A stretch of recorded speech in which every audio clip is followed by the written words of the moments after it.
Welcome to Willowbrook Hollow, a cozy place where gentle bedtime stories bring warmth, comfort, and relaxation before sleep.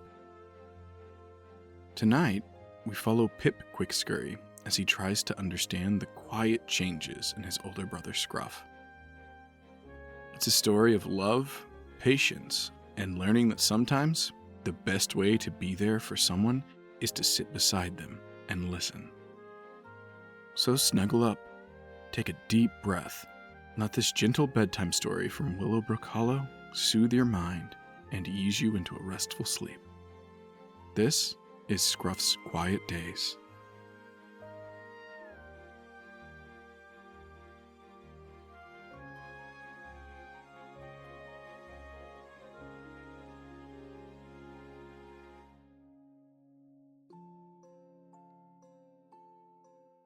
Pip Quickscurry, an adventurous young squirrel, used to see his older brother Scruff as the coolest squirrel in Willowbrook Hollow. Scruff was tall, at least it seemed that way to Pip, had a big fluffy tail, and never ran out of energy for playing tag or racing up trees.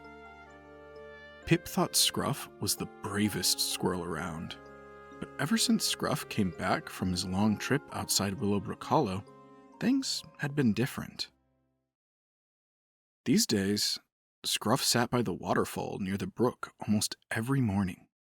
He watched the water glide over the stones, calm and steady. Pip noticed Scruff's quiet eyes and how he rarely laughed like he used to. Scruff didn't shout, "Catch me if you can," or "Last one up to the top of the oak is a silly chipmunk" anymore. Instead, he looked thoughtful, as if he had a heavy weight resting on his heart. Pip, who was only 8, felt confused and worried. He missed his older brother's old spark, the one that made every day feel like an adventure. One afternoon, while squirrels raced around Willowbrook Hollow to gather acorns, Pip made up his mind to talk to Scruff. He found him near the waterfall, perched on a flat, mossy rock, gazing at the tumbling water. "Scruff?" Pip asked, his voice small. Scruff turned slowly. He managed a gentle smile. "Hey, Pip." Pip's tail twitched. "Why don't you race me anymore?" he blurted out. "We used to chase each other all over the meadow. Now you just watch the water." Scruff glanced at the sparkling water and then back at Pip. "I know," he said, voice low. "I'm sorry. I'm just different now." Pip's heart squeezed. "Did I do something wrong?" he asked. The thought had been bothering him for days. Sometimes he feared that maybe he was annoying, or too loud, or not fun anymore. Scruff shook his head. "No, Pip. You did nothing wrong." He reached out and patted Pip's paw. His touch felt warm, but also a little sad. "I saw a lot of things when I was away. Some were good, some were hard. Now, my mind needs time to rest."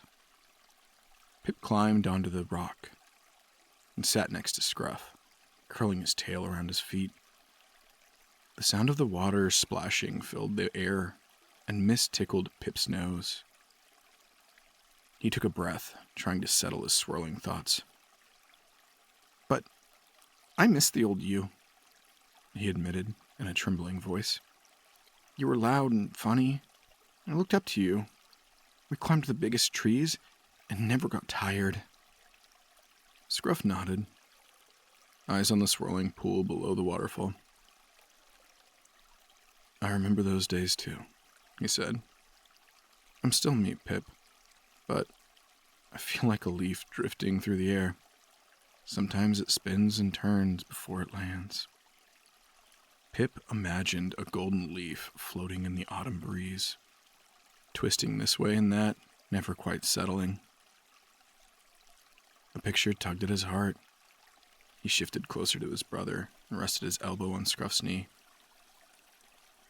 "Does it help to sit here by the water?" he asked. Scruff gazed at the falling water.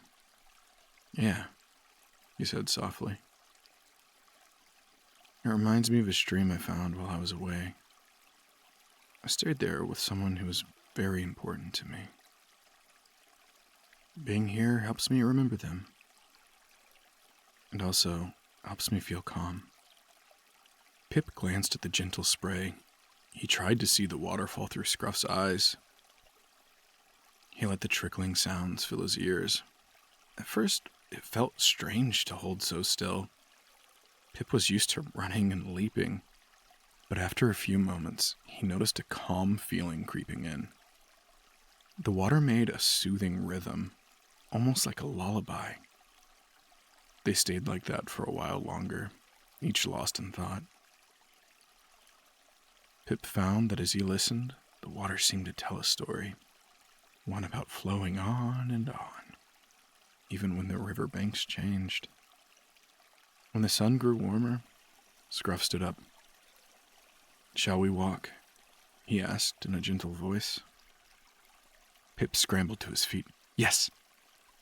He felt a hint of old excitement. Maybe Scruff still wanted to do things, just differently now?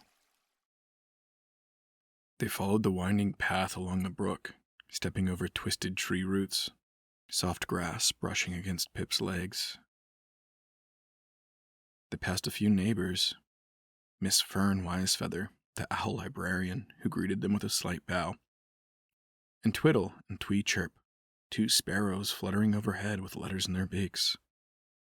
Pip usually would have chattered with them, asking what mail they were delivering, but today he stayed quiet. Somehow, walking in silence with Scruff felt right. As they walked, Pip pointed out a clump of bright yellow flowers. "I used to pick these for Mama," he said, smiling at the memory. She'd put them in a little vase on the kitchen table. Scruff knelt down to study the flowers. "They're pretty," he agreed. His voice was hushed, but Pip could tell he admired the gentle color. They continued until they reached the grand willow, the tallest tree in the hollow. Long branches swayed in a slow dance overhead. Scruff paused, looking up at the branches. Pip remembered how, in the old days, Scruff would scoot up the trunk so fast that Pip could barely keep track of him. Then Scruff would call down, "Come on, Pip, you can do it." It wasn't until recently that Pip managed to climb up, too. Though he had Scruff to thank for that. Now, Scruff just stared at the branches without moving. Pip watched him, feeling the hush that settled between them. After a moment, Scruff sighed and turned away. Pip's chest squeezed again. He could tell Scruff wasn't ready to climb that tree again. At least not like he used to. Scruff picked up an acorn and rolled it in his palm. "Maybe someday," he said, like he knew what Pip was thinking. Pip nodded.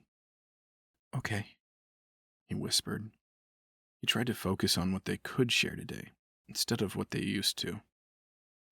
They headed back to the waterfall as the sun turned a gentle orange. The air cooled, and a few fireflies popped out of the tall grass, blinking in tiny bursts of light.